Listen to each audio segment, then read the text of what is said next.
আসসালামু আলাইকুম প্রিয় দর্শক, অন্য মঞ্চ অনুষ্ঠানে আপনাদের স্বাগত জানাচ্ছি। আসসালামু আলাইকুম, আদাব এবং নমস্কার।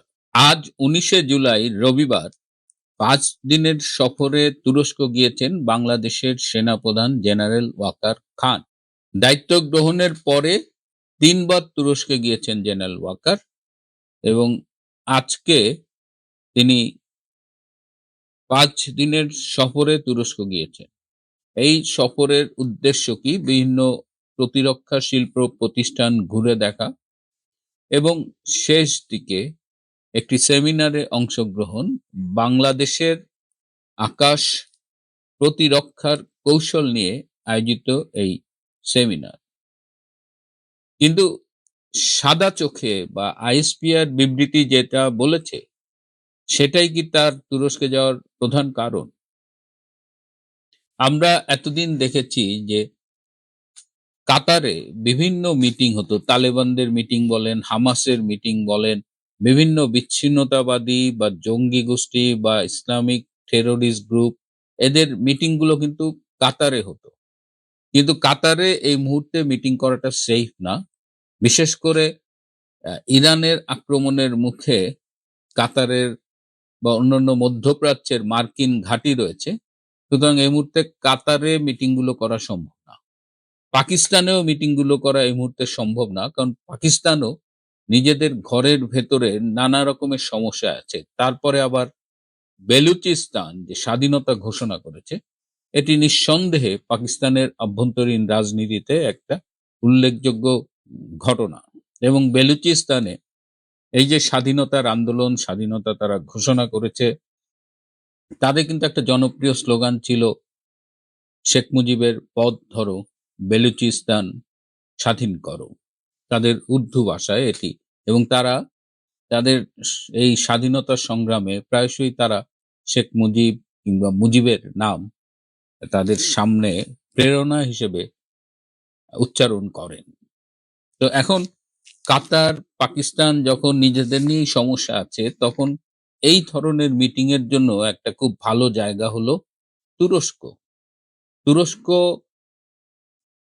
আমার কাছে তো মনে হয় যে একটা নটি কান্ট্রি।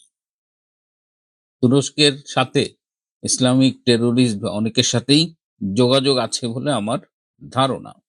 এবং এই মুহূর্তে জেনারেল ওয়াকার খান যখন তুরস্ক ভ্রমণ করছেন, তখন সাবেক শিবিরের কর্মী এবং ব্যবসায়ী ফরিদ এবং তারিক, এই দুজনও তুরস্কে অবস্থান করছেন। আবার আইএসআই এর ৬-৭ জন কর্মকর্তাও এই মুহূর্তে তুরস্কে অবস্থান করছেন। এবং বাংলাদেশের একজন প্রতিমন্ত্রী, ভীষণ সমালোচিত এবং বিতর্কিত একজন প্রতিমন্ত্রী, তার ছেলেও এই মুহূর্তে তুরস্কে অবস্থান করছে। এরা কেন তুরস্কে অবস্থান করছে? এমন একটা সময়ে তারা গিয়েছে যখন ওয়াকার খান তুরস্ক সফর করছেন। এটা নিয়েই কিন্তু একটা জল্পনা কল্পনা চলছে। ওয়াকার খান কি এখানে আসলে কোনো ব্যবসায়িক ডিল করতে গেছেন কিনা, সেটা নিয়েও কথা হচ্ছে। এমনি আপনারা জানেন যে বগুড়ায় ড্রোন ফ্যাক্টরি হবে। তুরস্কের সাথে সরকারের অনেক আলোচনা চলছে, এখানে অস্ত্র তৈরি করবে বাংলাদেশে। তো ন্যাচারালি এই ধরনের যখন আলোচনা হয়, তখন সেখানে একটা ব্যবসা, একটা কমিশন, অনেক কিছু জড়িত থাকে। যে কারণে জেনারেল ওয়াকার খান যেমন গিয়েছে, তার সাথে এই শিবিরের 2 ব্যবসায়ী, প্রতিমন্ত্রীর ছেলে, আবার আইএসআই এর ৬-৭ জনের থাকায় সেটা নিয়েও একটা উদ্বেগের ব্যাপার রয়েছে। এমনিতেই জেনারেল ওয়াকার খান কিন্তু আজকাল প্রায় বিষণ্ণ থাকেন। তারা যে 3 জন ত্রিরত্ন, 3 বাহিনীর প্রধান ষড়যন্ত্র করে যে জুলাই আগস্ট জঙ্গি অভ্যুত্থান ঘটিয়েছিলেন, তার একটা উইকেট কিন্তু পড়ে গেছে এই নৌবাহিনী প্রধান। বিমান বাহিনী প্রধান আগামী বছর 12ই জুন তার টেনিউর শেষ হবে। ওয়াকারের টেনিউরও শেষ হবে আগামী বছর 23শে জুন। সো তাদের চলে যাওয়া, এক ধরনের প্রস্তুতি কিন্তু তাদের শুরু হয়ে গেছে। এবং তারা যেহেতু অন্যতম মাস্টারমাইন্ড এই জঙ্গি অভ্যুত্থানের, সুতরাং তাদের প্রত্যাশা অনেক বেশি ছিল, কিন্তু বর্তমান সরকারের কাছে তেমন পাত্তা পাচ্ছে না। কিন্তু এই মুহূর্তে লেফটেন্যান্ট জেনারেল ফৈজুর কিন্তু আবার লাইমলাইটে চলে আসছেন। ইউনূসের আমলে প্রচন্ড প্রতাপ ছিল এই লেফটেন্যান্ট জেনারেল কামরুল এবং লেফটেন্যান্ট জেনারেল ফৈজুরের। কামরুলকে তো পররাষ্ট্র মন্ত্রণালয়ে হ্যান্ডওভার করা হয়েছে। ফৈজুল একটু ব্যাকফুটে ছিলেন এনডিসির কমান্ড্যান্ট হিসেবে, কিন্তু এখন আবার ফৈজুলকে কেন্দ্র করে একটা নড়াচড়া শুরু হয়েছে। আগামী দিনে সেনা প্রধানের দৌড়েও ফৈজুল কিন্তু থাকবেন। আবার আমেরিকা বাংলাদেশের যে যৌথ সামরিক মহড়া শুরু হয়েছে, অপারেশন টাইগার্স লাইটনিং 2026, সেটি কিছু অংশ হয় এই কক্সবাজারের ওইদিকে। এটি 2017 সাল থেকে চললেও আজকাল যে এই অপারেশনটা যৌথ মহড়া হয়, সেই যৌথ মহড়া নিয়েও কিন্তু অনেক রকমের কথাবার্তা শোনা যায়। বা এই যৌথ মহড়ার আড়ালে আমেরিকার কি অন্য কোনো উদ্দেশ্য আছে কিনা, বিশেষ করে এই টেকনাফ সীমান্তে আরাকান আর্মি ও অন্যান্য বিচ্ছিন্নতাবাদী গ্রুপ রয়েছে, যাদের অনেকের সাথেই আমেরিকার আপাতত ভালো সম্পর্ক রয়েছে। সো এই অপারেশন টাইগার্স লাইটনিং এর নামে বা অন্তরালে তারা কি অন্যান্য কাজ করে কিনা, সেটা নিয়ে আজকাল কথা উঠেছে। এদিকে সম্প্রতি বেলুচিস্তানে 15-16 জন পাকিস্তানি আর্মি অফিসার অপহৃত হয়েছে। পাকিস্তান সরকার মনে করছেন যে এই অপহরণের জন্য দায়ী হলো বেলুচিস্তানের এই বিদ্রোহীরা। খবর নিয়ে জানা গেছে যে 2016 থেকে 2023 পর্যন্ত এই যে অপহৃত আর্মি অফিসার, এরা বেলুচিস্তানের নারীদের সাথে সহিংস আচরণ করেছে। তো বেলুচিস্তানের এই বিপ্লবীরা তার প্রতিশোধ নিয়েছে। সবশেষে এই জুলাই মাস জঙ্গি আন্দোলনের মাস। 2 বছর আগে এই জুলাইয়ে জঙ্গি অভ্যুত্থান ঘটেছিল, আপনাদের সেটা মনে আছে। কিন্তু 2 বছর পেরোতে না পেরোতেই মানুষের মোহভঙ্গ হয়েছে। মানুষ আজকাল মনে করছে যে জুলাই আগস্টের নামে তাদের আসলে প্রতারিত করা হয়েছিল, এবং তার রিফ্লেকশন কিন্তু আমরা বিভিন্নভাবে দেখছি। এই যে গত 16ই জুলাই আবু সাঈদের মৃত্যুবার্ষিকী ছিল, সেই অনুযায়ী বেগম রোকেয়া বিশ্ববিদ্যালয়ে একজন মন্ত্রী গিয়েছিলেন বিএনপির আবু সাঈদের স্মরণ সভায় আবু সাঈদকে নিয়ে আলোচনা করতে। সেই সভাটির যে ছবি আমরা পেয়েছি, তাতে প্রায় 70% সিট খালি ছিল। মন্ত্রী পর্যন্ত বলতে বাধ্য হয়েছেন যে জুলাই স্পিরিট, আবু সাঈদের নাম তিনি মনে করেছিলেন যে বিশ্ববিদ্যালয়ের ছাত্রছাত্রীদের উপস্থিতিতে এই সভাটিতে উপচে পড়া ভিড় হবে। কিন্তু যে ছবি আমরা দেখলাম, আসলে মানুষের মোহ ভেঙে গেছে। এই জুলাই আগস্ট নিয়ে একটা বইয়ের মোড়ক উন্মোচন ছিল, সেই মোড়ক উন্মোচনের অবস্থা আরো মাজুর। দেখেন মঞ্চে কয়েকজন বক্তা আর দর্শক সারিতে দেখেন পুরো অডিটোরিয়াম ফাঁকা, 2-3 জন। এত বড় একটা বিপ্লবী সম্পাদক, তার অনুষ্ঠানে কি দেখেন মঞ্চে কয়েকজন বক্তা আর দর্শক সারিতে দেখে অবস্থা। এসব জুলাইয়ের মোড়ক, জুলাই ট্যাবলেট এখন আর পাবলিক দিতেছে না। জুলাইয়ের সামনে আরো দিন পড়ে আছে। আপনারা দেখবেন যে মানুষ এই জুলাই, এখন তো জুলাই শুধু বলে না, এর সাথে আরো কিছু শব্দ যোগ করে বলে। তো এই হলো জুলাই। প্রিয় বন্ধুরা, আজ এ পর্যন্তই। বঙ্গবন্ধু কন্যা শেখ হাসিনা সাংবিধানিক উপায়ে গণতান্ত্রিক প্রক্রিয়ায় নির্বাচিত প্রধানমন্ত্রী বাংলাদেশের। 2024 সালে আইন অনুযায়ী নির্বাচন অনুষ্ঠিত হয়। সেই নির্বাচনে মেজরিটি পার্টির নেতা হিসাবে তিনি সরকার গঠন করেন এবং তিনি প্রধানমন্ত্রী নির্বাচিত হন। 2024 জুলাই এবং তার পরবর্তী কিছু সময় ভয়াবহ মেটিকুলাস ডিজাইনে সন্ত্রাস, নৈরাজ্য এবং তাকে হত্যা করার যে ষড়যন্ত্র হয়, সেই ষড়যন্ত্রের সঙ্গে দেশি এবং বিদেশিরা জড়িত ছিল, যারা আত্মস্বীকৃত। তাদের সঙ্গে কিছু বিশ্বাসঘাতকরা অংশগ্রহণ করে এমন পরিস্থিতি সৃষ্টি করে যে তখন তার জীবন বিপন্ন হওয়ার মতো পরিস্থিতি হয় বলে তার নিরাপত্তার দায়িত্বে নিয়োজিত যে বাহিনী ছিল তারা সেটা অনুধাবন করে তাকে প্রোটেকশন দেওয়ার জন্য সরকারি প্রোটোকল অনুসারে সরকারি প্রোটেকশনে সরকারি বাহনে তাকে নিরাপদ জায়গায় নিয়ে যায়। পরবর্তীতে তিনি জানতে পারেন যে এই নিরাপদ জায়গাটা হচ্ছে প্রতিবেশী রাষ্ট্র। প্রতিবেশী রাষ্ট্র তাকে বাংলাদেশের নির্বাচিত প্রধানমন্ত্রী হিসাবে গ্রহণ করেন। এই ব্যাখ্যাটা এই কারণে দিলাম যে তিনি পালিয়ে যান নাই, তিনি অন্য কোনো দেশে যান নাই। তার নিরাপত্তার দায়িত্বে নিয়োজিত থাকা বাহিনী তার জীবন রক্ষার্থে তাকে নিরাপদ জায়গায় নিয়ে গেছেন। ফলে নিরাপদ জায়গায় তাকে রেখে আসার পর তার স্ট্যাটাসটার কোনো চেঞ্জ হয়নি।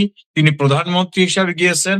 সেই প্রধানমন্ত্রীর লিগ্যাল কনস্টিটিউশনাল স্ট্যাটাসটাকে একসেপ্ট করি যে দেশে তাকে নিয়ে যাওয়া হয়েছে, সেই দেশ তাকে প্রপারলি মর্যাদা দিয়ে তার যে প্রোটোকল মানে ওয়ারেন্ট অফ প্রেসিডেন্স বা রুলস অফ বিজনেস যেটা হয় সেভাবে তারা সেখানে রেখেছেন। এর পরবর্তীতে বাংলাদেশে হঠাৎ করে একটি অসাংবিধানিক ব্যক্তিত্ব ডক্টর ইউনূস, যার কোনো লিগ্যাল এন্টিটি নাই, তিনি ক্ষমতা দখল করলেন বা তাকে ক্ষমতার দায়িত্ব দেওয়া হলো। তিনি ক্ষমতা দখল করার পরে দীর্ঘদিন দুর্নীতি, অনিয়ম, মবক্রেসি, সকল প্রকার অন্যায়, অত্যাচার, অবিচার, রাহাজানি, সন্ত্রাস, নৈরাজ্য, খুন খারাপি করে তিনি একটা নির্বাচন করেছেন। সেই নির্বাচনের মধ্য দিয়ে বর্তমান সরকারকে তিনি তার পছন্দ অনুযায়ী একটা সরকার হিসেবে বসিয়েছেন। এই পরিস্থিতির ধারাবাহিকতা ইউনূস থেকে এ পর্যন্ত শেখ হাসিনাকে কিভাবে ডিসকোয়ালিফাই করা যায়, তাকে হত্যা করতে না পেরে একটা ক্যাঙ্গারু ট্রায়ালের মাধ্যমে তার বিরুদ্ধে একটি জাজমেন্ট দেওয়ানো হয়েছে, তাকে ডেথ সেন্টেন্স দেওয়া হয়েছে। সেই বিচারটা ছিল সম্পূর্ণ অবৈধ, অর্থাৎ ট্রাইব্যুনাল ফরমেশনটা অবৈধ, ট্রাইব্যুনালের বিচারক নিয়োগ অবৈধ, ট্রাইব্যুনালের প্রসিকিউশন লয়ার অবৈধ, ট্রাইব্যুনাল যাদের সাক্ষী নেওয়া হয়েছে তারা পক্ষ আশ্রিত ছিল। এভাবে একটা জাজমেন্ট দেওয়া হয়েছে তাকে। এই পরিস্থিতিতে তার সঙ্গে আমার দেখা হয়েছে ভারতের। আমার কাছে তাকে মনে হয়েছে তিনি সুস্থ, স্বাভাবিক এবং ভালো আছেন। তবে দেশের সামগ্রিক পরিস্থিতি নিয়ে তিনি উদ্বিগ্ন আছেন, তিনি উৎকণ্ঠায় আছেন যে বাংলাদেশে প্রায় 6 লক্ষ মামলা হয়েছে। 4 লক্ষ আওয়ামী লীগের নেতা কর্মী শুধু না, মুক্তিযুদ্ধের পক্ষের নেতা কর্মী সহ শিক্ষক, সাংবাদিক, বুদ্ধিজীবী, মুক্তিযোদ্ধা গ্রেপ্তার করা হয়েছে। কারাগারে নির্মমভাবে মানুষকে মেরে ফেলা হচ্ছে, বাইরে মবক্রেসির দ্বারা মেরে ফেলা হচ্ছে, এক্সট্রা জুডিশিয়াল কিলিং হচ্ছে।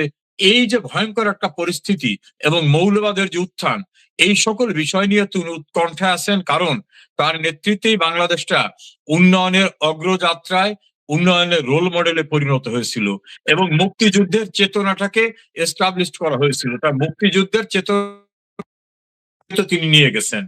এই সিনারিওতে তার সঙ্গে আমার দেখা হয়েছে। তিনি বলেছেন তিনি বাংলাদেশে ফিরে যাবেন, কারণ 30 লক্ষ শহীদের আত্মদানের মধ্য থেকে যে বাংলাদেশ, সেই বাংলাদেশ নিশ্চয়ই 71-এর পরাজিত শক্তি অথবা প্রতিক্রিয়ার শক্তির হাতে ধ্বংস হয়ে যেতে পারে না। তার ব্রত রয়েছে, তার টার্গেট রয়েছে, তিনি বাংলাদেশে যাবেন।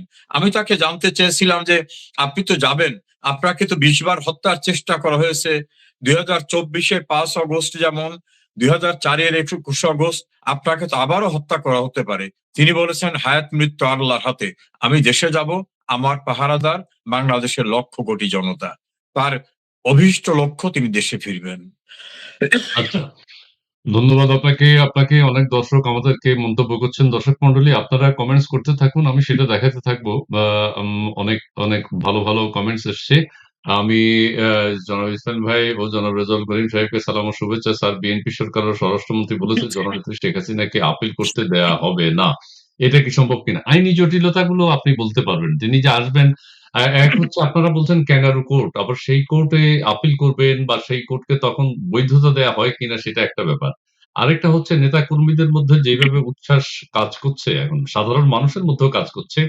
শেখ হাসিনা বলেছেন যে আমি যা হয় দেশেই হবে, আমি দেশের মানুষের কাছে ফিরে আসবো। দেশের মানুষের হৃদয়ের ভাষা তিনি উপলব্ধি করতে পেরেছেন। সেটা অনেকে মনে করছেন। কিন্তু সরকার বলছে বন্দি বিনিময়ের আওতায় নানানভাবে ভারতকে চিঠি দেয়া হয়েছে। শেখ হাসিনা কি সেখানে বন্দী আছেন? বন্দি বিনিময় চুক্তিটা আইন কি বলে? জি। দেখুন, বন্দি বিনিময় হচ্ছে এক দেশের বন্দি আর এক দেশে আছে, দুই দেশ তার স্ব দেশের বন্দীদের বিনিময় করবে। তা শেখ হাসিনা ভারতে গেছেন প্রধানমন্ত্রী হিসাবে, গেছেন না, তাকে নিয়ে দেওয়া হয়েছে।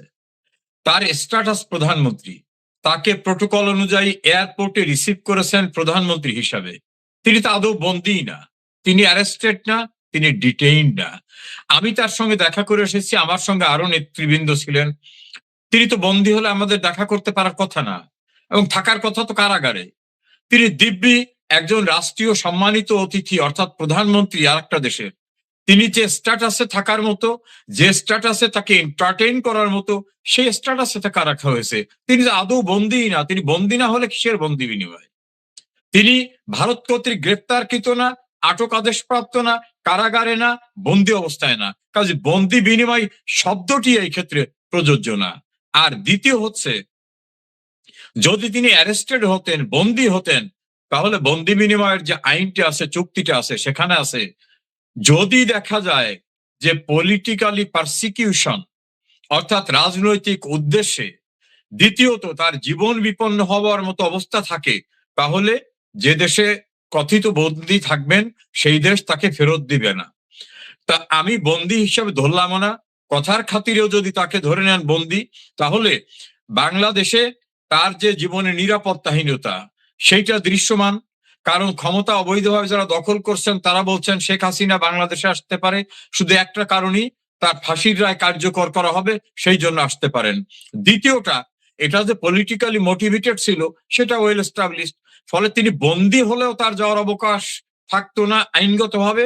আর যেহেতু তিনি বন্দী না, কাজে বন্দী বিনিময় এই প্রসঙ্গটাই এখানে আসবে না। তৃতীয়ত, আপনি বলছেন যে আপনার দর্শক শ্রোতারা বা আপনি যেটা বলছেন যে ট্রাইব্যুনালকে আমরা ক্যাঙ্গারু ট্রাইব্যুনাল বলছি, সেটাকে আমরা হুম, বৈধতা দেবো কিনা? বৈধতা দিয়ে। হুম, হুম। দেখেন, আগরতলা ষড়যন্ত্র মামলায় ৩ বিচারক বিশিষ্ট একটা ট্রাইব্যুনাল হয়েছিল ১৯৬৮ সালের ঘটনা দেখিয়ে। বঙ্গবন্ধু আইন এবং রাস্তা দুটোকেই গ্রহণ করেছিলেন। একটা পর্যায়ে কিন্তু সেই ট্রাইব্যুনাল বিচারকরা পালিয়ে যায় এবং সেই ট্রাইব্যুনাল আগুন লাগিয়ে দেয়, সেই মামলা শেষ হয়ে যায়। পাকিস্তানের একটি ট্রাইব্যুনাল রাষ্ট্রদ্রোহিতার অভিযোগে বঙ্গবন্ধুকে মৃত্যুদণ্ড দেয়। মিয়ানওয়ালী কারাগারে সেই মৃত্যুদণ্ডাদেশ তাকে পড়ে শোনানো হয় এবং একটা জায়গা দেখানো হয় যে মৃত্যুর পর তোমাকে এখানে কবর দেওয়া হবে। তারা কিন্তু সেই রায় কার্যকর করতে পারেনি।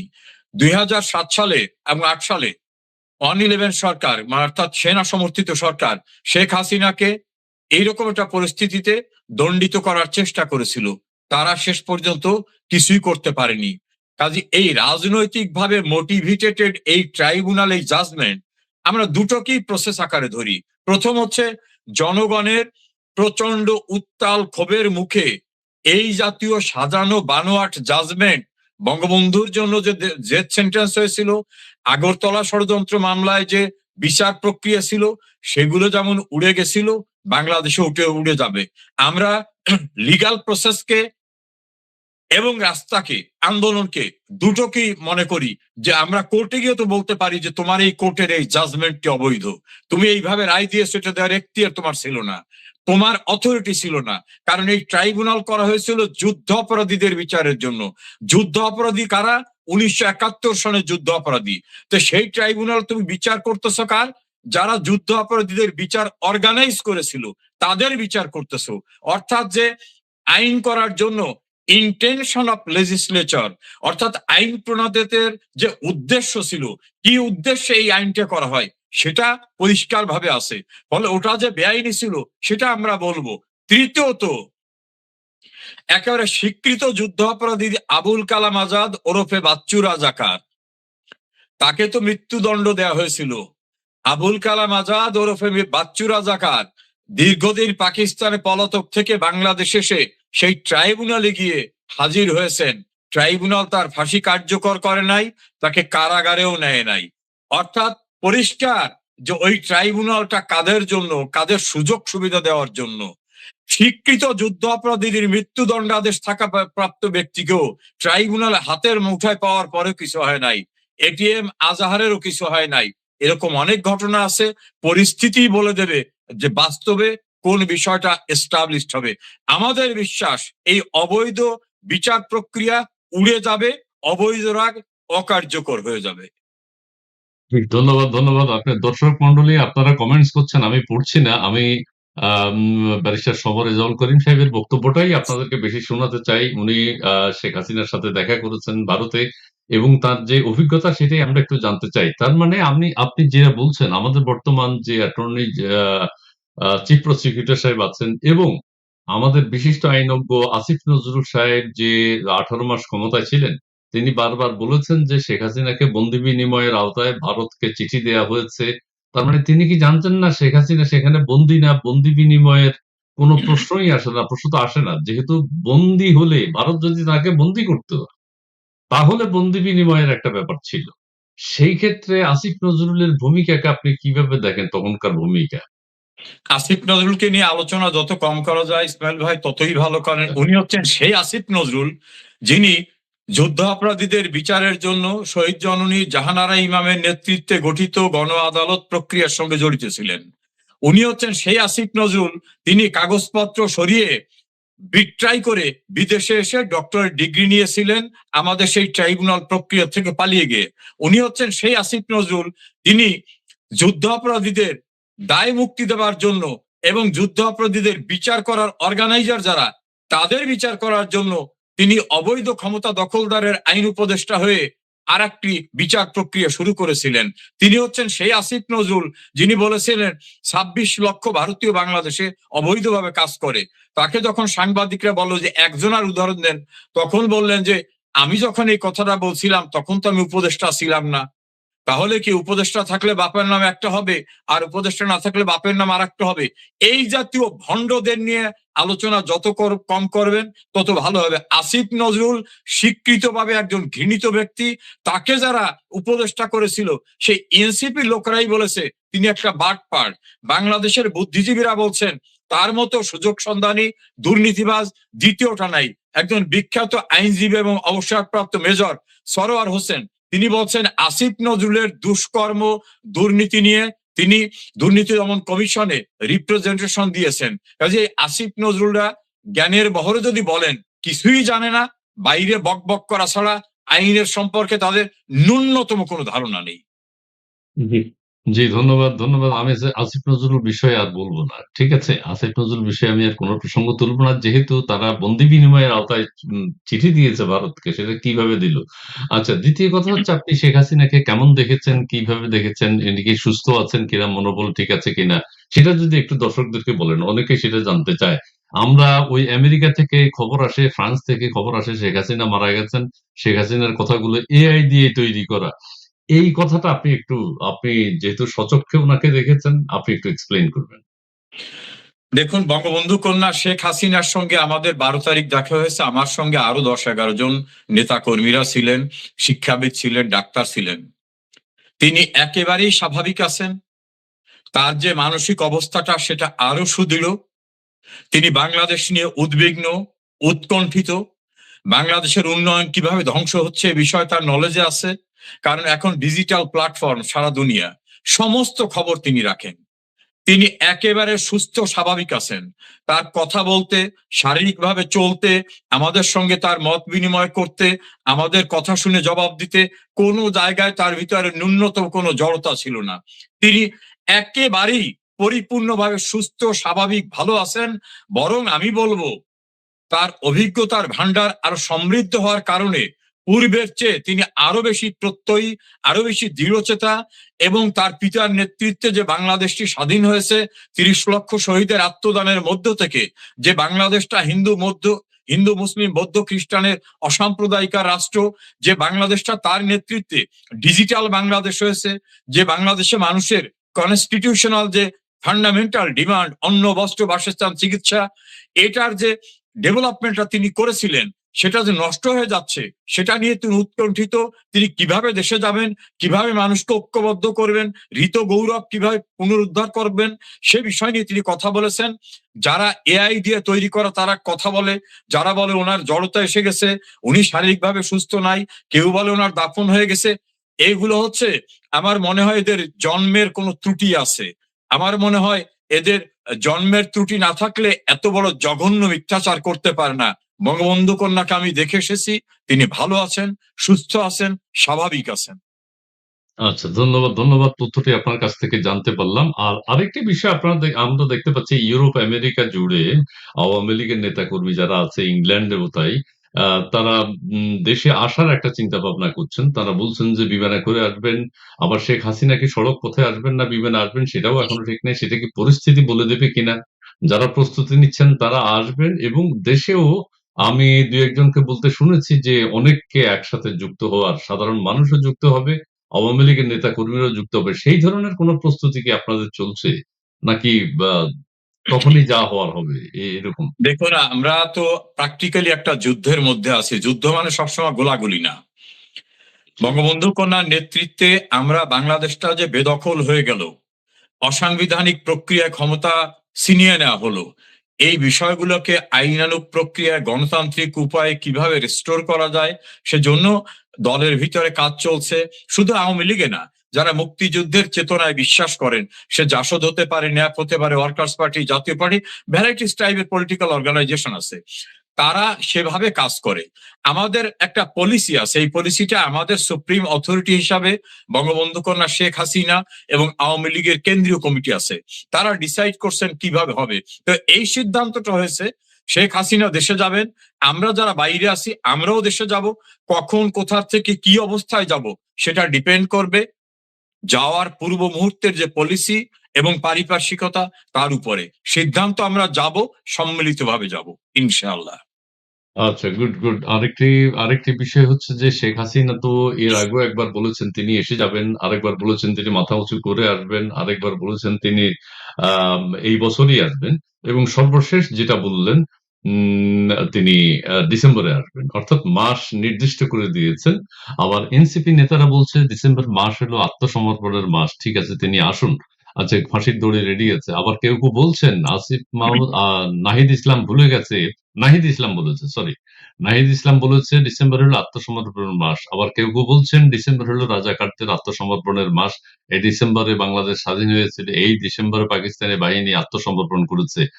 এই যে একটা নাহিদ ইসলাম ভুলে গেছে, তিনি বলছেন যে তাদেরই বিজয় আসতেছে, শেখ হাসিনার ফাঁসি হবে। শেখ হাসিনার ফাঁসি কার্যকর করা কি মানে দেশের মানুষের আবেগ অনুভূতিকে বাদ দিয়ে এটা কি আদৌ সম্ভব কিনা, আমি এটা একটু আপনার কাছ থেকে জানতে চাই। দেখেন, বাংলাদেশের মেজরিটি পোর্শন মানুষ আওয়ামী লীগ করে বা আওয়ামী লীগের চিন্তা চেতনার সঙ্গে ঐক্যমত। কেউ আওয়ামী লীগ করেন না কিন্তু মুক্তিযুদ্ধের চেতনায় বিশ্বাস করেন, তাহলে আলটিমেটলি আওয়ামী লীগের স্পিরিটের সঙ্গে তার সংখ্যা মেজরিটি। আপনি যদি দেশে 17 কোটি লোক ধরেন, কথার কথা, তো মেজরিটি হচ্ছে 17 কোটির অর্ধেকের চেয়ে বেশি লোক হচ্ছে মুক্তিযুদ্ধের চেতনায় বিশ্বাস করে। তো এই 17 কোটি লোকের মুক্তিযুদ্ধের চেতনার সেন্টারটা হচ্ছে শেখ হাসিনা। এই শেখ হাসিনাকে ঘিরেই কিন্তু মুক্তিযুদ্ধের চেতনা আবর্তিত হয়। শেখ হাসিনা দেশে থাকলেই জয় বাংলা বলা যায়, শেখ হাসিনা দেশে থাকলেই মুক্তিযুদ্ধের কথা বলা যায়, মুক্তিযোদ্ধাদের গলায় জুতার মালা দিতে কেউ দুঃসাহস রাখে না। শেখ হাসিনা দেশে থাকলেই আমাদের শহীদ স্মৃতি স্তম্ভ, বীর শিষ্যদের মুরাল নিরাপদ থাকে, জয় বাংলা রণধ্বনি থাকে। তো শেখ হাসিনা হচ্ছে সবকিছুর সেন্টার। তো এই শেখ হাসিনাকে ফাঁসি দেওয়ার মতো দুঃসাহস, এত বড় দাম্ভিকতা, এত বড় ঔদ্ধত্য বাংলাদেশের স্বাধীনতার পরাজিত শত্রু এবং তাদের উত্তরাধিকারী পরের প্রজন্ম তো দূরের কথা, ওদের যারা বাপ ছিল, ফিল্ড মার্শাল মোহাম্মদ আইয়ুব খান, আগা মোহাম্মদ হিয়া খান, টিক্কা খানরাও রাখে নাই। এবং তাদের যারা বিদেশি প্রভু ছিল, যারা মুক্তিযুদ্ধের সময় স্প্লিট পাঠাতো, তারাও রাখে নাই। কাজী শেখ হাসিনাকে ফাঁসি দেওয়ার দুঃসাহস রাখে না। তবে নাহিদ ইসলামদের কথাটাকে একটু ব্যাখ্যা করা দরকার। নাহিদ ইসলাম সম্পর্কে জামাতের second man doctor Syed Abdullah Mohammad Taher বলেছেন, ও আমাদের প্রোডাক্ট, আমরাই ওকে বর্ন ব্রট আপ করেছি। এবং তারা জামাতেরই অংশ, যেমন এবি পার্টি, এনসিপি, এগুলো জামাতেরই অংশ।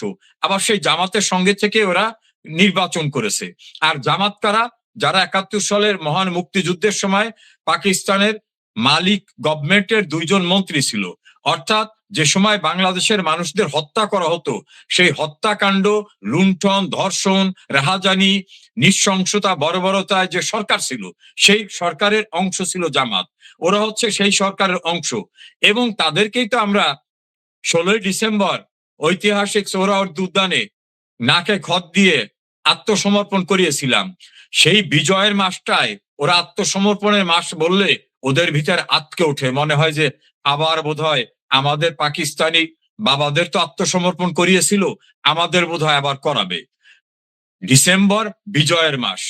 সেই বিজয়ের মাসে আমরা আবার ওই 71-এর পরাজিত শক্তিদের যে প্রেতাত্মারা, তাদেরকে পরাজিত করতে পারি, এই প্রত্যয়টাও তো আমাদের ভিতরে থাকতে পারে। আচ্ছা, যে এটাই আমি একটু বলতে চাই। সেই প্রত্যয়টাই কি আপনাদের মধ্যে আছে, বা আপনাদের নেত্রী শেখ হাসিনার মধ্যে সেটাই কি আছে? ডিসেম্বর মাসকে তিনি কেন বেছে নিলেন? ইসমাইল ভাই, আমি বঙ্গবন্ধু কন্যা শেখ হাসিনাকে খুব কাছের থেকে চিনি। হুম। তার ধমনীতে তার বাবার রক্ত, আদর্শিক রক্ত এবং রক্তের উত্তরসূরিতা। তিনি যা চান তিনি তা করেন। তিনি কারোর সঙ্গে সারেন্ডার করেন না। যুদ্ধ অপরাধীদের বিচারের সময় আপনার মনে আছে, অনেকেই বলছিল যে তারা এখন প্রতিষ্ঠিত, এত বছর পরে এইসব করতে যাওয়া ঠিক হবে না। তাদের ব্যাংক আছে, বীমা আছে, তারা মন্ত্রী হয়েছে, দেশে বিদেশে প্রতিষ্ঠিত, অনেক বড় বড় রাষ্ট্র তাদের সঙ্গে, তারা এখন বিশাল শক্তি। শেখ হাসিনা বলছিলেন 71-এ যে ভয়াবহ অপরাধ হয়েছে এর বিচার হতে হবে। তখন তার দলের এবং আশপাশের অনেকে আতঙ্কিত ছিল। শেখ হাসিনা বিচার করেছেন। বঙ্গবন্ধুর খুনিদের বিচারের প্রক্রিয়ায় যাওয়ার আগে অনেকেই বলছিল এই দুঃসাহস দেখানো ঠিক হবে না। তিনি চেয়েছিলেন, বিচার হয়েছে। পদ্মা সেতু করার সময় যখন বিশ্ব ব্যাংক সরে গেল, তখন অনেকেই বলছিলেন এটা করা সম্ভব হবে না। তিনি বলছিলেন নিজের টাকায় করব, তিনি করেছেন। কাজী শেখ হাসিনা যখন একটা দৃঢ় মানসিকতা পোষণ করছেন যে তিনি দেশে ফিরে যাবেন, আমার বিশ্বাস জন্মেছে তার সঙ্গে আলোচনা করে, এবং তাকে আমি যতটা চিনি তিনি যাবেন। এবং মুক্তিযুদ্ধের চেতনার যে ঋত গৌরব, সেটা তার নেতৃত্বে আবার পুনরুদ্ধার হবে। আজকে জেলখানায় কারা? মুক্তিযুদ্ধের সংগঠক আমির হোসেন আমু, বীর মুক্তিযোদ্ধা এবং সংগঠক হাসানুল হক ইনু, রাশেদ খান মেনন থেকে শুরু করে শিক্ষক, সাংবাদিক, সাহিত্যিক, আইনজীবী, সমস্ত মুক্তিযুদ্ধের পক্ষের মানুষগুলো কারাগারে। কাউকে কারাগারে মেরে ফেলা হচ্ছে, কাউকে বাইরে মেরে ফেলা হচ্ছে, অপমান করা হচ্ছে। বীর মুক্তিযোদ্ধা সিসি ছিলেন, তার গলায় জুতোর মালা পরানো হয়। অর্থাৎ 71-এর পরাজয়ের প্রতিশোধ নেওয়ার জন্য ডক্টর ইউনূসকে ব্যবহার করে যারা কাজ করেছিল, তাদের এখন এক্সটেনশন কাজ চলছে। না হলে এই সকল জাতীয় নেতাদের কারাগারে এই ভয়ঙ্কর পরিস্থিতিতে থাকতে হতো না। কাজে এই অবস্থা থেকে উত্তরণ করতে হলে শেখ হাসিনার বিকল্প একমাত্র শেখ হাসিনা। সেজন্য তাকে দেশে যেতে হবে, এবং তিনি নিজেও বোঝেন যে আমাকে দেশে অবশ্যই যেতে হবে বাংলাদেশকে তার পূর্বের অবস্থায় ফিরিয়ে আনতে। ফলে আমার বিশ্বাস তিনি যাবেন, এবং ইনশাল্লাহ আমাদের বিজয় হবে। ওকে, আমরা শেষ পর্যায়ে আমাদের দর্শক মন্ডলী, আপনাকে আর বেশি সময় আটকাবো না। জাস্ট দেশে যে নেতা কর্মীরা আছে এদেরকে একটু আশ্বস্ত করে কিছু, মানে তারা খুব সাধারণ মানুষও কিন্তু আওয়ামী লীগের সমর্থন করছে এখন, চাচ্ছেন যে হ্যাঁ শেখ হাসিনা ফিরে আসুক। নেতা কর্মীদের উদ্দেশ্যে দুই একটা কথা বলে আমরা শেষ করতে চাই। জি প্লিজ। আমার প্রিয় দেশবাসী, শুধু আওয়ামী লীগ নয়, যারা মুক্তিযুদ্ধের চেতনায় বিশ্বাস করেন, এমনকি যারা 2024-এ বিভ্রান্ত হয়েছিলেন, তাদের উদ্দেশ্য বলবো, আমাদের এই প্রিয় মাতৃভূমির বয়স 3500 বছর। এই মাতৃভূমিকে আলাদা একটা স্বতন্ত্র সত্তা দিতে কেউ পারেনি, যেটা পেরেছেন আমাদের সর্বকালের সর্বশ্রেষ্ঠ বাঙালি বঙ্গবন্ধু শেখ মুজিবুর রহমান। পরাধীনতার শৃঙ্খল ভেঙে বাঙালিকে গর্বের একটি স্বাধীন সত্তা দিয়েছেন। আর বিধ্বস্ত বাংলাদেশকে আধুনিক বাংলাদেশ বিনির্মাণে কাজ করেছেন বঙ্গবন্ধু কন্যা শেখ হাসিনা, যেখানে প্রতিটি গ্রামে বিদ্যুৎ, প্রতিটি গ্রামে টেকনোলজি, প্রতিটি নারীর অধিকার, 125টা কর্মসূচির মধ্য থেকে সামাজিক সুরক্ষা বেষ্টনী, পদ্মা সেতু, metro rail, elevated expressway, third terminal, কি করেন নাই তিনি? এই বাংলাদেশটা আবার খামচে ধরেছে 71-এর পরাজিত শত্রুরা, তাদের উত্তরসূরিরা। আমি জানি আপনাদের অনেক কষ্ট হচ্ছে, বাড়িতে থাকতে পারতেছেন না, মবের শিকার হচ্ছেন, মিথ্যা মামলায় কারাগারে যেতে হচ্ছে, বাড়িতে আসামিকে না পেলে তার স্ত্রী, তার কন্যা, পুত্র, তাদের নির্মম নির্যাতন করা হচ্ছে, রাস্তাঘাটে মেরে ফেলা হচ্ছে। দেখুন, বিপ্লব ধ্বংসের তাণ্ডব লীলা নয়, বিপ্লব ধ্বংসের তাণ্ডব লীলা নয়, সৃষ্টির প্রসব বেদনা মাত্র। এই পরিস্থিতির থেকে উত্তরণ আমাদের হবেই। মনে রাখবেন, আমাদের একজন শেখ হাসিনা আছে এবং আমরা সবাই দেশে ফিরব। আপনারা ঐক্যবদ্ধ থাকেন, ইনশাল্লাহ এই অন্ধকার কেটে যাবে। শেখ হাসিনার নেতৃত্বে আমরা অন্ধকার থেকে আলোকবর্তিকা হাতে নিয়ে অপ্রতিরোধ্য গতিতে সামনের দিকে এগিয়ে যাব। ইনশাল্লাহ আমাদের বিজয় হবে। একটু ধৈর্য ধরুন, আপনাদের এই কষ্টই আমাদেরকে বিজয়ের সোপানে পৌঁছে দেবে। আপনারা নিশ্চয়ই আজকে জননেত্রী শেখ হাসিনার দায় মুক্তি 82তম পর্বের অনুষ্ঠানটি শুনেছেন। তিনি যেটা নিয়মিত করেন এবং বাংলাদেশ আওয়ামী লীগের ফেসবুক পেজ থেকে যেটা নিয়মিত প্রকাশিত হয়, সেখানে জননেত্রী শেখ হাসিনা একেবারে সুস্পষ্টভাবে উল্লেখ করেছেন যে বাংলাদেশি পাকিস্তানি, কিংবা বলতে পারেন পাকিস্তানি বাংলাদেশি যারা বাংলাদেশে রয়ে গেছে, তাদেরকে জাহাজে করে আরব সাগর হয়ে, বঙ্গোপসাগর থেকে আরব সাগর হয়ে পাকিস্তানে পাঠানো হবে। এই জিনিসটা আমাকে খুবই উদ্বেলিত করেছে। যারা আমার বক্তব্যগুলো শুনেন, দেখেছেন আমি ইতিপূর্বে জাস্ট দুই তিন দিন আগে আমি একটা বক্তব্যে বলেছিলাম যে দরকার হলে আমরা পাকিস্তানে একটা শহর কিনবো, বন্দর কিনবো, পয়সা খরচ করে আমরা কিন্তু বাংলাদেশের যারা পাকিস্তানি আছে, যারা মনে প্রাণে পাকিস্তানি, যারা কখনো বাংলাদেশকে গ্রহণ করতে পারে নাই, তাদেরকে আমরা পাকিস্তানে পাঠাবো। আপনারা জননেত্রী শেখ হাসিনার বক্তব্যকে অন্তত সিরিয়াসলি নিতে পারেন। আর বিষয়টা আমার কাছে অত্যন্ত গুরুত্বপূর্ণ মনে হয়েছে এই জন্য যে আমরা কিন্তু বারবার হেরে যাচ্ছি। 1971 সালে মুক্তিযুদ্ধে স্বাধীনতা লাভ করার পরেও কিন্তু আমরা হেরে যাচ্ছি। বাংলাদেশি পাকিস্তানি কিংবা পাকিস্তানি বাংলাদেশি, আমরা কিভাবে এদেরকে চিহ্নিত করব? এরা তো বাঙালি কিন্তু মনে প্রাণে পাকিস্তানি। ধরেন কোনো বাংলাদেশি যদি কানাডায়, বাংলাদেশ অরিজিন মানুষ কানাডায় যদি নাগরিকত্ব লাভ করেন, তাকে বলা হয় যে বাংলাদেশি কানাডিয়ান। সেই অনুযায়ী আমরা এদেরকে বাংলাদেশি পাকিস্তানি বলবো না পাকিস্তানি বাংলাদেশি বলবো, অত সহজ নয়। কারণ একসময় এরা পাকিস্তানেরও নাগরিক ছিল, আমরাও একসময় পাকিস্তানের নাগরিক ছিলাম, পরবর্তীতে আমরা হয়ে গেছি বাংলাদেশের নাগরিক, তারা রয়ে গেছে পাকিস্তানের নাগরিক। এই লোকগুলোকে পাকিস্তানে পাঠানো অত্যন্ত জরুরি। হ্যাঁ, আপনি বলবেন যে এটা কি পাগলামি, আমি বলবো একেবারেই না। তবে সবগুলোকে পাঠানো কি সম্ভব? আমি সেটাও বলবো যে না, সবগুলোকে পাঠানো সম্ভব নয়, তবে অনেকগুলোকে পাঠানো সম্ভব। আর এইটা কি পাগলামি? না, আসলে বাংলাদেশে 2024-এর জঙ্গি উত্থানের পর যা যা পাগলামি মনে হতো, যেমন বঙ্গবন্ধুর ভাস্কর্য নির্মাণ, মানে আমরা যেভাবে করেছি, কিংবা বঙ্গবন্ধু থেকে জননেত্রী শেখ হাসিনা তারা যেভাবে পাকিস্তানি, বাংলাদেশি পাকিস্তানিদের এই সমাজে ইনক্লুড করে একটা ইনক্লুসিভ সোসাইটি গঠনের যে উদ্যোগ নিয়েছিলেন, এই প্রজেক্টগুলো আমাদের ব্যর্থ হয়ে গেছে। অর্থাৎ পাকিস্তানিরা কোনোভাবেই বাংলাদেশকে মেনে নিতে পারে না। আমি আরেকটা ধারণা প্রচার করেছি, আপনারা জানেন যে পাকিস্তানি সেকুলার, অর্থাৎ বাংলাদেশে আমাদের মুক্তিযুদ্ধের চেতনা যেহেতু অসাম্প্রদায়িক, আমরা ভাবতাম যে কোনো মানুষ যদি সেকুলার হয়, কোনো মানুষ যদি মুক্ত মনা হয়, সে স্বাভাবিকভাবে আমাদের বাঙালি জাতীয়তাবাদ মেনে, 1971 সালের মুক্তিযুদ্ধ মেনে, 1972-এর সংবিধান মেনে সে বাংলাদেশে বসবাস করবে। কিন্তু আমরা সেটা কিন্তু পাইনি তাদের কাছ থেকে, সেই উদারতাটুকু আমরা পাইনি। তারা 1971 সালে জেনারেল নিয়াজির হাত ধরে আত্মসমর্পণ করেছে, কিন্তু পরবর্তীতে যখনই সুযোগ এসেছে বেইমানি করেছে। আমরা 2024-এ দেখেছি যে এই সেকুলার শ্রেণীটা জঙ্গি শ্রেণীর সাথে হাত মিলিয়ে জননেত্রী শেখ হাসিনা সরকারের উৎখাতে ষড়যন্ত্রে এবং তাদের যে জঙ্গি উত্থান আন্দোলন ছিল সেই আন্দোলনে লিপ্ত হয়েছে। এর মধ্যে মতিউর রহমান, মাহফুজ আনাম, সকল রকম আপনার পাকিস্তানি সেকুলার এটার সাথে যুক্ত হয়েছে। কি ছিল তাদের তাদের আপনার ওজর কি ছিল, কেন এই সরকারকে ফেলতে হবে, শেখ হাসিনা সরকারকে ফেলতে হবে? যে সেখানে সরকারি চাকরিতে কোটা আছে, কোটা বাতিল করতে হবে, বৈষম্য ছিল সমাজে, বৈষম্য দূর করতে হবে, নির্বাচন হচ্ছে না, নির্বাচন করতে হবে। দেখুন, এই আন্দোলনের পরে তারা কিন্তু এই তিনটা যে প্রতিশ্রুতি দিয়ে এই আন্দোলনটা করলো, যদিও তার প্রতিশ্রুতির মধ্যে অনেক ধরনের প্রতারণা ছিল, কোনোটা পূরণের উদ্যোগ কিন্তু তারা নেয় নাই। যে রাষ্ট্র ক্ষমতা তারা হাতে পেল, তারা সরাসরি যারা পাকিস্তানি সেই জামাত, হেফাজত এবং সেকুলার পাকিস্তানিদের সব সরকারি চাকরি দিল।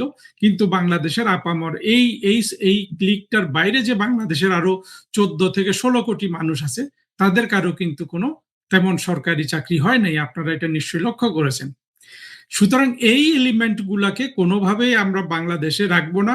প্রথম কথা হলো যে সবাইকে আমরা পাঠাতে পারবো না, সেটা প্র্যাকটিক্যালও না, কিন্তু আমরা তো অন্তত 2000 থেকে 10,000 পাঠাতে পারবো। চিন্তা করুন, বাংলাদেশ কত তার সীমিত ক্ষমতা থাকা সত্ত্বেও বিহারীদের এখানে জায়গা দিয়েছে। যে কোনো জঙ্গি আন্দোলন হোক, আওয়ামী লীগ বিরোধী আন্দোলন হোক, দেশ বিরোধী আন্দোলন হোক, প্রতিটা আন্দোলনে কিন্তু বিহারীরা সবচেয়ে বেশি আপনার অগ্রগামী থাকে এবং তারা এখনো পাকিস্তানে চলে যেতে চায়। আপনারা যে জিনিসটাকে সিরিয়াসলি নিবেন একটু প্লিজ। ওরা কিন্তু পাকিস্তানে যেতে চায়। আজ পর্যন্ত ওরা জেনিভা ক্যাম্প ইত্যাদি ক্যাম্পে বসবাস করছে, স্বপ্ন তাদের পাকিস্তানে যাওয়া। আমরাই বরং, বিএনপি তো এটা করবে না, আমরা এমনকি আওয়ামী লীগ সরকারও এটাকে অনেক উদারতার দৃষ্টিতে দেখেছে যে না ঠিক আছে, আলটিমেটলি এদেরকে সমাজে ইন্টিগ্রেটেড করার জন্য কিন্তু অনেক ধরনের প্রকল্প ছিল, চিন্তা ভাবনা ছিল, উদারতা ছিল, কিন্তু আমরা দেখলাম যে কোনো কিছুতে কোনো কাজ হচ্ছে না। এবং ওদেরকে পাকিস্তানে পাঠানো, এটা কিন্তু একটা এজেন্ডা সবসময় পাকিস্তানের সাথে আমাদের ছিল। সেই এজেন্ডা ধরেও যদি আমরা আলাপ করি, আমরা কিন্তু অন্তত প্রতীকী ভাবেও 2 থেকে 10,000 মানুষকে আমরা পাকিস্তানে স্থানান্তর করতে পারি। এবং পাকিস্তান সরকারের অনেক সৈনিক দরকার। ভবিষ্যতে তাদের বেলুচিস্তানে সমস্যা হচ্ছে, ভূ রাজনৈতিক কারণে ভবিষ্যতে তারা ইরানের সাথেও দ্বন্দ্বে জড়িয়ে পড়তে পারে, কিংবা পাকিস্তানের মধ্যে তাদের অনেক সৈনিক এবং জিহাদি দরকার। চিন্তা করেন তো, মামুনুল হক, তারেক মনোয়ার, এই কাজী ইব্রাহিম, এই লোকগুলা তো যুদ্ধই করতে চায়, যুদ্ধ করতে চায়, জিহাদ করতে চায়, কিন্তু কার সাথে করতে চায়? ভারতের সাথে। তো ভারতের সাথে জিহাদ করার জন্য তো আমরা তাদেরকে অ্যালাউ করি না, পাকিস্তান তো অ্যালাউ করে।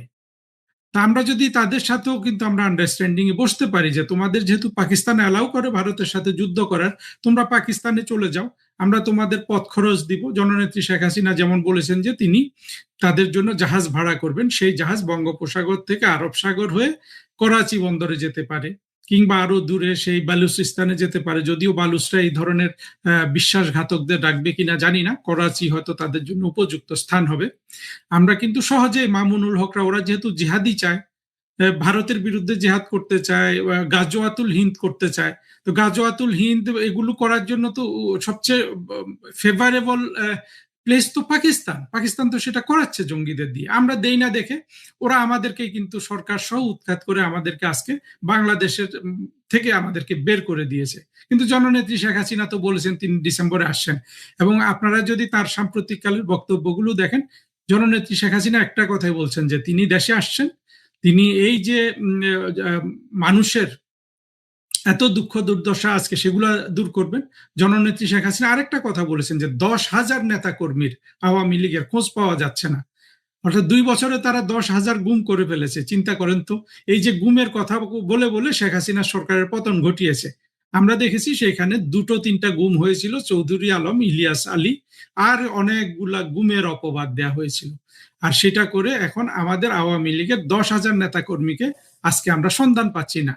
এদের হয়তো সবাই গুম হয় নাই, সবাই খুন হয় নাই, কিন্তু এরা আজকে বাড়ি ঘরে নাই, এরা কোথায় আছে আমরা জানি না। আর লক্ষ লক্ষ কিন্তু ঘর বাড়ি ছাড়া। এই অবস্থা তো প্রতিবার রিপিট করতে দেয়া যায় না, যায় না। সুতরাং আপনারা জননেত্রী শেখ হাসিনার এই কথাটাকে সিরিয়াসলি নেন, এমনকি আর আমাদের অবস্থা আরো কনসলিডেটেড হলেও আমরা যেন এই ইস্যুটা থেকে সরে না আসি, আমরা যেন অন্তত 2 থেকে 10,000 পাকিস্তানিকে পাকিস্তানে স্থানান্তর করতে পারি, সে তার মধ্যে অবশ্যই বুদ্ধিজীবী শ্রেণী থাকবে। বুদ্ধিজীবী শ্রেণী ধরেন সলিমুল্লাহ খান বাংলাদেশের কোনো একটা ইউনিভার্সিটিতে পড়ায়, কি যেন নাম, আমরা করাচি, লাহোর, ইসলামাবাদ ওইসব ইউনিভার্সিটিতে তার জন্য চাকরির ব্যবস্থা করে দিতে পারি। সলিমুল্লাহ খানকে যদি পাকিস্তান নিয়ে যায়, তার জন্য আমরা ধরেন বাংলাদেশি টাকা যদি 10 থেকে 20 কোটি টাকা যদি আমরা খরচ করলাম, 10 কোটি টাকা তো পাকিস্তানে বাংলাদেশি টাকা, যদিও এই তারেক রহমান এই টাকাটার মূল্য নষ্ট করছে, কিন্তু বাংলাদেশের 10 কোটি টাকা পাকিস্তানে এখনো 15 কোটি টাকা, বেশিও হতে পারে, 20 কোটি টাকা, অনেক টাকা। সলিমুল্লাহ খান আগামী যদি 40 বছর 100 বছর ধরে রাখি তার আয়ু, সে ওই টাকা দিয়ে কিন্তু ভালো চলে যেতে পারবে। সে পাকিস্তানি একটা বিশ্ববিদ্যালয়ে, লাহোর বিশ্ববিদ্যালয়ে সে অধ্যাপনা করলো, এবং সেখানে সে তার যে মসজিদ ভিত্তিক ফিলোসফি আছে, তার যে মাদ্রাসা ভিত্তিক ফিলোসফি আছে, মাদ্রাসাকে মহিমান্বিত করার যে ফিলোসফি আছে, সেটা সে সেখানে যদি প্রচার করে, অবশ্যই সেখানে সে অনেক সাফল্য পাবে, অনেক মাদ্রাসার ছাত্র পাবে সলিমুল্লাহ খানের পেছনে দাঁড়িয়ে গিয়ে গাজওয়াতুল হিন্দ করার জন্য। এই যে গাজওয়াতুল হিন্দ করতে চায় ওরা বাংলাদেশে বসে, এটা তো আমাদের জন্য একটা বিশাল সমস্যা। এখন গাজওয়াতুল হিন্দের ইস্যুটা তো আসলে এই পাকিস্তানি সেকুলার এবং জঙ্গিবাদ এবং ভারতের মধ্যে একটা দ্বিপাক্ষিক ইস্যু। তারা গাজওয়াতুল হিন্দ করতে চায়, কিন্তু সেটা আমাদের বাংলাদেশে অশান্তি করে তো না। আমাদের বাংলাদেশের আমরা আমাদের মতো, আমাদের হিন্দু, বৌদ্ধ, খ্রিস্টান, মুসলমান, আস্তিক নাস্তিক, সে জায়গায় আমি যাব না, তবে আমরা সকলকে কিন্তু এই নতুন বাংলাদেশে জায়গা দিব, যেটা একটা আদর্শ জায়গা।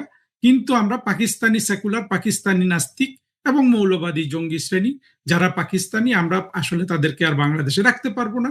এদের বড় একটা অংশকে আমরা পাকিস্তানে আর যেটা থাকবে অবশিষ্ট, তাদের অবশ্যই কোনো ধরনের রাজনৈতিক এবং অর্থনৈতিক সক্ষমতা থাকবে না। অর্থনৈতিক সক্ষমতাটা চলে গেলেই ওদের রাজনৈতিক সক্ষমতাটাও চলে গেছে। আর এটা করতে গেলে হাজার হাজার চাকরি কিন্তু মুক্তিযুদ্ধের পক্ষের শক্তির ছেলে মেয়েদের জন্য ক্রিয়েট হবে, এবং সেই চাকরিগুলোতে আমাদের কিন্তু এই ছাত্রলীগ, যুবলীগ, যারা যারা আজকে বেকার আছে, যারা আজকে জননেত্রী শেখ হাসিনার কর্মী হিসাবে তার জন্য জীবন দিতে প্রস্তুত, যারা রেডি হয়ে গেছেন, তারা সবাই কিন্তু চাকরির ব্যবস্থা পাবেন। আর একটা জিনিস চিন্তা করবেন, সবাই যদি জীবন দেওয়ার মতো জন্য প্রস্তুত হন, যেটা আমরা দেখেছিলাম যে 21শে আগস্ট গ্রেনেড হামলার সময় যে আওয়ামী লীগের সিনিয়র নেতৃবৃন্দ শেখ হাসিনা চারিদিকে ব্যূহ রচনা করেছিলেন, সেদিন তারা সবাই মারা যেতে পারতেন। কিন্তু আপনারা যদি আজকে এই যে লক্ষ লক্ষ কর্মী, শেখ হাসিনার কর্মী, যারা আজকে আপনারা কষ্ট করছেন বাড়ি ঘর ছাড়া, তারা সবাই যদি জীবন দিতে প্রস্তুত হন, একজনকেও জীবন দিতে হবে না, কিন্তু 10 জন 20 জন জীবন দিতে প্রস্তুত হলে এই 1 লক্ষ মানুষেরই ওরা জীবন নিয়ে নিবে। কারণ আমরা দেখেছি 2024-এর জঙ্গি উত্থানের পর আমাদেরকে রাস্তায় ফেলে পিটিএ মেরে ফেলতে, আমাদেরকে আগুনে জ্বালিয়ে দিতে, যেটা আমরা দীপু দাসের ক্ষেত্রে দেখেছি, এইটা করতে কিন্তু এই পাকিস্তানি শ্রেণীর কিন্তু কখনো বিবেকেরও দংশন হয় না, বুকও কাঁপে না। আমরা তো অতীতে কখনো করি নাই, এবং জননেত্রী শেখ হাসিনা কিন্তু বারবার বলছেন উনি কিন্তু ন্যায় বিচার নিশ্চিত করবেন। অর্থাৎ আমরা কিন্তু তাদের উপর সেই বর্বরতাগুলো চালাবো না, কিন্তু আমরা পাকিস্তানি সেকুলার এবং পাকিস্তানপন্থী জঙ্গি মৌলবাদী শ্রেণী, এরা যাতে নির্বিষ হয়, তার অংশ হিসাবে জননেত্রীর কথাকে আমি স্বাগত জানাই, এবং নেত্রী আপনি যাতে এটা বাস্তবায়ন করেন আমরা কিন্তু দেখব। এবং আপনি তো আসছেনই, আপনি আসছেন, বাংলাদেশ অপেক্ষা করছে। এই আপনি আজকে যেটা বলেছেন, এইটা কিন্তু বাস্তবায়ন না হওয়া পর্যন্ত আপনার পিছু অন্তত আমি ছাড়বো না। ধন্যবাদ। সম্মানিত দর্শক, আওয়ামী লীগ সভানেত্রী শেখ হাসিনা ডিসেম্বর মাসে বাংলাদেশে আসবেন, ফিরে আসবেন। কেন আসবেন, কিভাবে আসবেন, এটা নিয়ে আলোচনা সমালোচনার শেষ নেই। যারা তাকে খুব ভয় পান, তারা নানা রকম সান্ত্বনার বাণী খুঁজে বেড়াচ্ছেন যে এই কারণে তিনি আসবেন না। আর যারা মনে করছেন তিনি আসবেন, তাদের 99% আওয়ামী লীগের লোকজন, তারা মনে করছেন যে যেহেতু তাদের নেত্রী বলেছেন তিনি আসবেন, এটা ইমান এবং একিনের বিষয়। আওয়ামী লীগ যারা করে বা বিএনপি যারা করে, এটা এক ধরনের ধর্ম, রাজনৈতিক ধর্ম, দ্য পলিটিক্যাল রিলিজিয়ন। তো এই পলিটিক্যাল রিলিজিয়ন একটা স্পেশাল রিলিজিয়ন, যেমন আমরা আধ্যাত্মিকতার যে ধর্ম, সেই ধর্ম পালন করি। ধর্ম কিন্তু বিভিন্ন, মানব ধর্ম, পশুদেরও একটা ধর্ম আছে, প্রকৃতির একটা ধর্ম আছে, নদীর একটা ধর্ম আছে। তো সেই যে রিলিজিয়ান বা রিলিজিয়াস, সেই রিলিজিয়াসের হাজারো রকম শাখা প্রশাখা রয়েছে। যেমন একটা পোকার ধর্ম আছে, একটি যাকে বলা হয় ফসলের মাঠের ধর্ম আছে, টিয়া পাখির ধর্ম আছে। তেমনি যারা রাজনীতি করেন সেই রাজনীতির একটা ধর্ম আছে, এবং সব ধর্মের প্রথম এবং প্রধান যে মানে যাকে বলা হয় পরিচয়, ধর্মের পরিচয়, সেটা হলো বিশ্বাস, ইমান, যেটাকে আমরা বলি ইমান। যারা ইসলাম বিশ্বাস করেন, যারা হিন্দু বিশ্বাস করেন, অন্য ধর্ম বিশ্বাস করেন, তারা ধর্মের যে বিষয়গুলো আছেন তারা পরিপূর্ণভাবে বিশ্বাস করেন, আস্থা স্থাপন করেন, এবং ওটার মধ্যেই তার সকল কল্যাণ যাকে বলা হয় নিহিত থাকে। এবং সেই কল্যাণ প্রাপ্তির জন্য সে হাজারো রকম যাকে বলা হয় জুলুম, অত্যাচার, নির্যাতন সে ভোগ করে, কিন্তু ধর্ম ত্যাগ করে না, ইমান ত্যাগ করে না। এখন যেটাকে আমরা স্পিরিচুয়াল ধর্ম বলি, সেখানে যে প্রাপ্তিটা, সেই প্রাপ্তিটার 1%, 0.01%টাও প্র্যাকটিক্যাল নয়। তো প্র্যাকটিক্যাল নয়, আপনি মারা যাবেন, হুর পাবেন, জান্নাতে যাবেন। এর কোনোটাই আপনি দেখেননি, শোনেননি, শুধু বিশ্বাস করেছেন, বোঝার চেষ্টা করেন যে এর কোনো বস্তুগত 1% নেই। আপনি নবীকে বিশ্বাস করেন, আল্লাহকে বিশ্বাস করেন, ফেরেশতাকে বিশ্বাস করেন, মৃত্যুর পরে আপনার বিচার হবে, হাস্য-নাস্য বিশ্বাস করেন। এই ব্যাপারটা, বিশ্বাসটা এতটা পাকাপোক্ত, আপনাকে যদি বলা হয় কোটি ভাগের 1 ভাগের একটা সাধারণ সিঙ্গেল বৈজ্ঞানিক প্রমাণ দেন, আপনি দিতে পারবেন না। তো যেখানে কোনো বস্তুগত বাস্তবতা নেই, তো সেখানে ধর্ম মানে স্পিরিচুয়াল ধর্ম, সেটার বিশ্বাসটা এতটা টনটনে যে আপনি বিশ্বাসীদের কাছে গিয়ে যদি তার বিশ্বাস সম্পর্কে একটা টুশব্দ করেন, আপনার কল্লাটা কেটে ফেলবে সঙ্গে সঙ্গে। তো সেই দিক থেকে অন্যান্য যে ধর্মগুলো আছে, বাস্তব ধর্ম, মানব ধর্ম, এই ধর্মের অনেকগুলোর যাকে বলা হয় বাস্তব মূল্য রয়েছে, বাস্তবের অস্তিত্ব রয়েছে, বস্তুগত যেটাকে বলা হয় সাবস্ট্যান্স রয়েছে। আর এগুলোর মধ্যে রাজনীতির ধর্ম, যে পলিটিক্যাল ধর্ম, এটা একেবারে টাটকা। এখানে আপনি এই ধর্মে বিশ্বাস করলে মন্ত্রী হবেন, এই ধর্মে বিশ্বাস করলে সোনা পাবেন, গহনা পাবেন, নারী পাবেন, বাড়ি পাবেন, গাড়ি পাবেন, এবং দুনিয়াতে ক্যাশ, নো কাইন্ড। এই যে দেখুন ১৭ বছর সেটা ধর্ম পালন করেছে। ধর্ম পালন করার পরে সে সঙ্গে সঙ্গে এখন হুর বলেন, পরী বলেন, মদ বলেন, নারী বলেন, জুয়া বলেন, যা কিছু বলেন সবকিছু সে পাচ্ছে। তো এই কারণে হয় কি যে পলিটিক্যাল রিলিজিয়নের জন্য মানুষ বেশি স্যাক্রিফাইস করে, ইভেন বেটার দ্যান রিলিজিয়াস, মানে যাকে বলা হয় স্পিরিচুয়াল রিলিজিয়ন। তার চাইতে মানুষ পলিটিক্সের জন্য তার যে বিশ্বাসটা থাকে অনেক অনেক বেশি, এবং সেই বিশ্বাস থেকেই আওয়ামী বিশ্বাসীরা বা আওয়ামী ধর্মের যারা মানুষ আছেন তারা মনে করেন শেখ হাসিনা যা বলেছেন সত্য বলেছেন, তিনি আসবেন, এবং বলেছেন যেহেতু তিনি আসবেন, এর বাইরে কোনো বাংলা কথা নাই, ইংরেজি কথা নাই, দাড়ি কামা কোনো কিছু নেই। এর বাইরে যারা শেখ হাসিনার কাউন্টার, তাদের একটা ধর্ম আছে। যেমন যদি ইসলাম ধর্ম চিন্তা করেন, তাহলে তো পৌত্তলিকই থাকে না, পৌত্তলিকতার কোনো ধর্ম থাকে না। আবার আপনি যদি সুন্নি ধর্মকে পালন করেন তাহলে শিয়া থাকে না, শিয়া ধর্ম পালন করলে সুন্নি থাকে না। তদ্রূপ যদি আপনি আওয়ামী লীগ করেন তাহলে বিএনপির ধর্মটা থাকে না। আপনি পরধর্ম সহিষ্ণু হতে পারেন, কিন্তু কোনো অবস্থাতেই পরধর্মের প্রতি পীড়িত আপনার থাকা চলবে না। তো সেদিক থেকে শেখ হাসিনার যারা লোকজন, তারা তার আগমন নিয়ে যেভাবে চিন্তা করছে, তার প্রতিপক্ষ যারা আছে তারা ততোধিক নেতিবাচক চিন্তা করছে। তো এরকম ৭ টি কারণ আমি খুব সংক্ষেপে বলে মূল বিষয়টি যেটা আলোচনা করব সেটা হলো শেখ হাসিনা যে আসবে, আসার যে বস্তুগত, এটা কোনো বিলিভ নয় বা ইমানি কোনো বিষয় নয়। মানে এটা কি আসলে সম্ভব কিনা, বা ইতিহাসে এরকম ঘটনা কয়বার ঘটেছে, এরকম কিছু কাহিনী বাস্তবভাবে বলব। এই যে ধরুন এখন ১ম এ বলে নিই যে শেখ হাসিনা আসবে না, এরকম ৭ টা কারণ। একেবারে হালকা পাতলা কারণ, সে মরে যেতে পারে। ডিসেম্বরের মধ্যে তার মারাত্মক ব্যামো হতে পারে, অসুখ-বিসুখ হতে পারে। এরপরে ডিসেম্বরের মধ্যে ভারত সরকারের যে সিদ্ধান্ত, সেই সিদ্ধান্ত পরিবর্তন হতে পারে। তাকে সেখানে গৃহবন্দী করা হতে পারে। এরপরে বাংলাদেশে যেটা আছে, বাংলাদেশে বর্তমান সরকার যে আছে তাদের সেই রেজিম চেঞ্জ হয়ে যেতে পারে।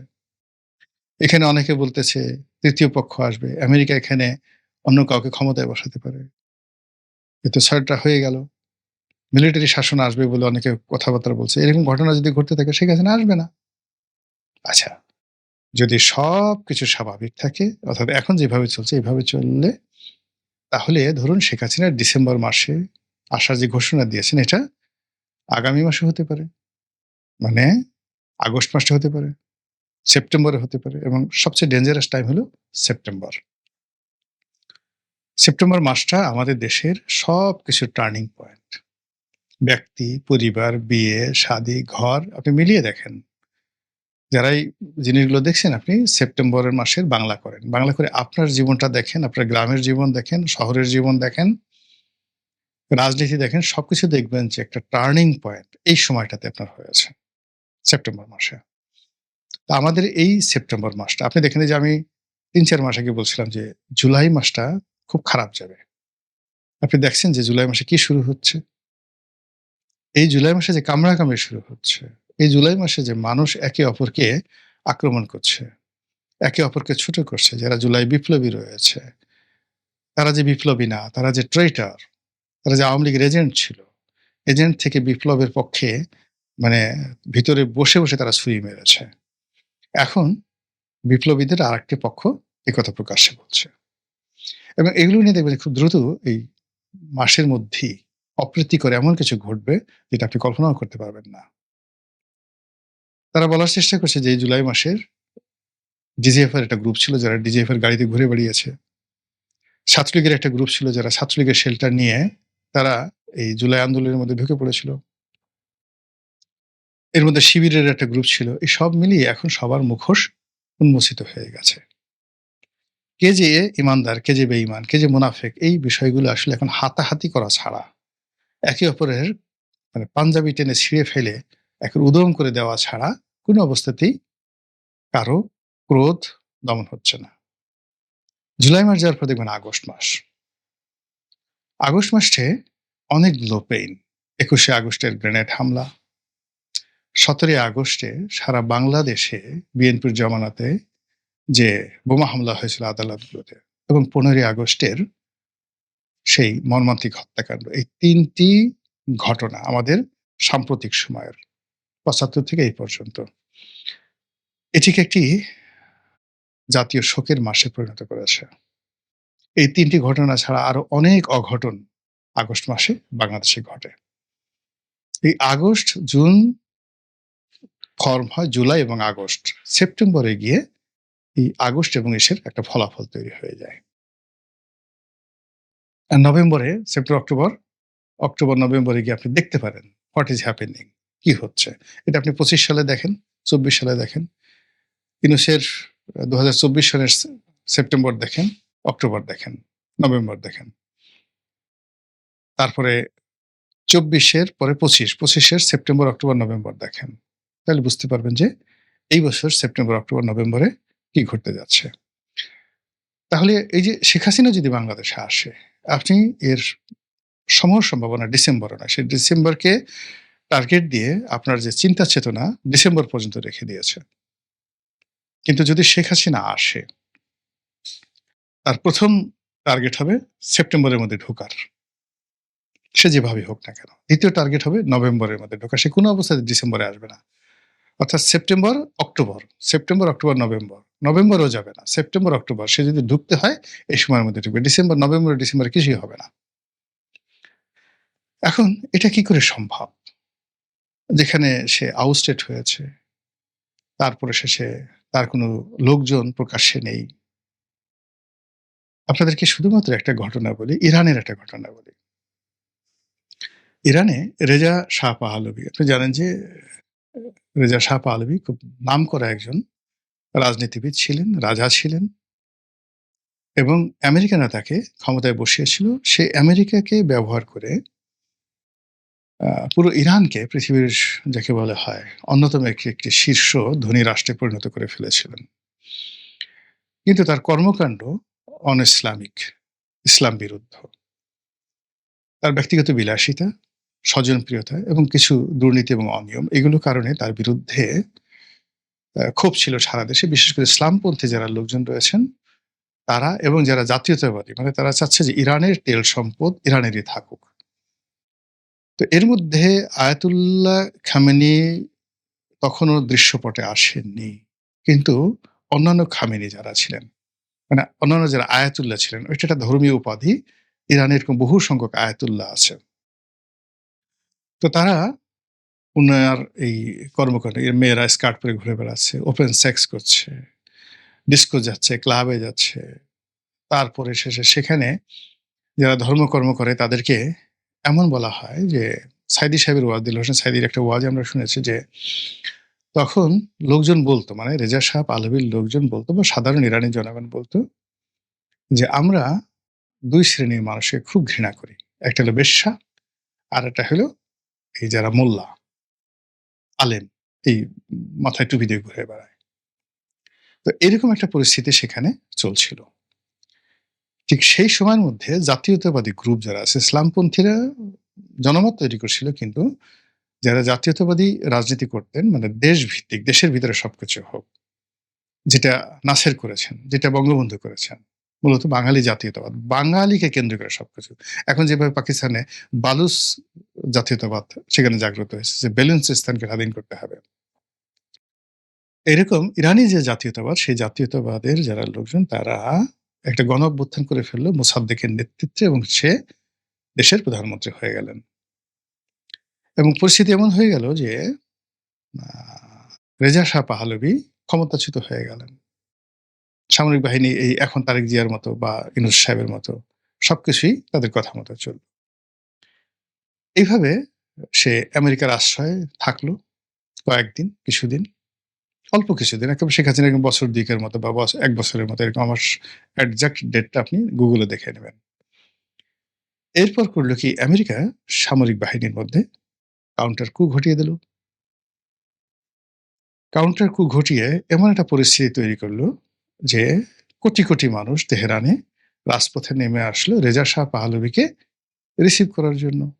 এবং তিনি আমেরিকা থেকে প্লেনে আসলেন, এসে as it is just like সে কিং, সে যেভাবে গিয়েছিল সেভাবে এসে বসলো, ক্ষমতা চালালো। আর এই ২ বছরে যারা করছে তাদের কিন্তু বুঝতে পারেন যে কিভাবে ডলা তিনি দেওয়া শুরু করলেন। এইভাবে সে ৫৩ বা ৫৪ সন থেকে টানা ৭৯ সন পর্যন্ত আবার দ্বিতীয় মেয়াদে তিনি ক্ষমতা চালালেন।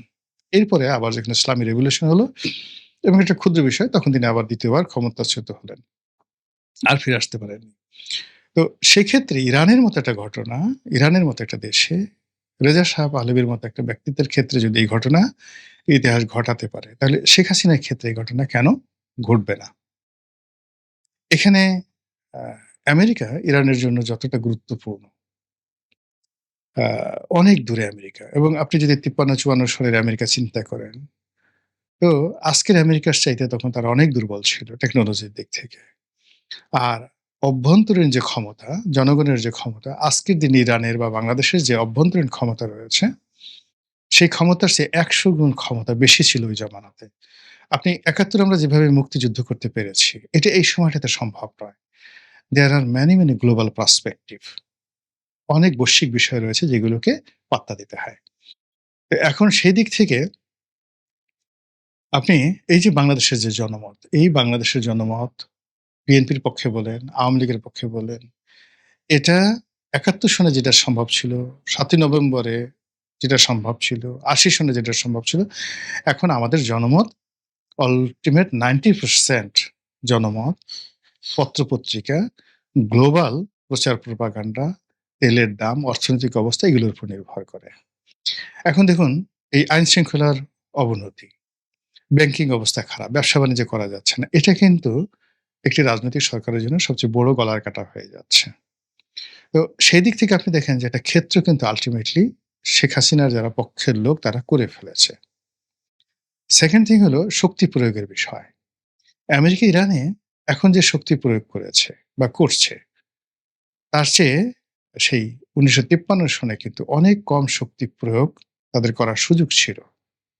তারা শুধু দূর থেকে সিআইএর মাধ্যমে এই কাজগুলো করছে। কিন্তু এখানে সরাসরি বোমা হামলা করা বা অন্য কোনো কিছু করা ওটা 53 সনে তাদের পক্ষে সম্ভব ছিল না এবং তারা সেটা করেনি। না করেই তারা ক্ষমতায় বসিয়েছে। কিন্তু এখন যদি তারা কাউকে ক্ষমতায় বসাতে চায়, আমেরিকা বসাতে চায়, তাহলে সেটা তাদের জন্য যত সহজ, এটা 53 সালে সম্ভব ছিল না। একইভাবে ভারত, ইরানের জন্য আমেরিকা যতটা ইফেক্টিভ তার সাথে 1000 গুণ বেশি ইফেক্টিভ আমাদের জন্য ভারত। এমনকি আমেরিকা আমাদের জন্য যতটা না ইফেক্টিভ তার চেয়ে 100 গুণ ইফেক্টিভ মায়ানমার। মায়ানমার এখন আমাদেরকে অনেক কিছু করে দিতে পারে। অনেক ক্ষতি করতে পারে যেটা আমেরিকা সরাসরি করতে পারবে না। তারা বাণিজ্য অবরোধ দিতে পারে। মানে ওখান থেকে দূর থেকে বোমা মারতে পারে খুব কিছু। কিন্তু এখানে মায়ানমার যে কাজ করতে পারে, সরাসরি সীমান্ত আঘাত করতে পারে। ভারতের কথা তো বলাই যায় না। এই সকল শক্তিগুলো যদি পোলারাইজ হয়, বরফ জমে, একসাথে শিলাখণ্ড তৈরি করে, তারপরে শিলাবৃষ্টি বর্ষণ করে। বুঝতে পারেন যে রাজনীতির যে রিলিজিয়ন, ধর্ম, এটা কেবলমাত্র বিশ্বাসে থাকবে না। এটা বস্তুগত বা রিয়ালিটিতে, বাস্তবতায় ফিরে আসবে।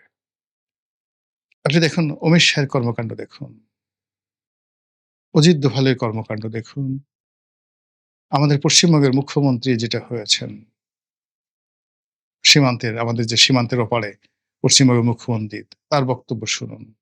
বিহারের মুখ্যমন্ত্রীর বক্তব্য শুনুন, আসাম, ত্রিপুরার মুখ্যমন্ত্রীর বক্তব্য শুনুন।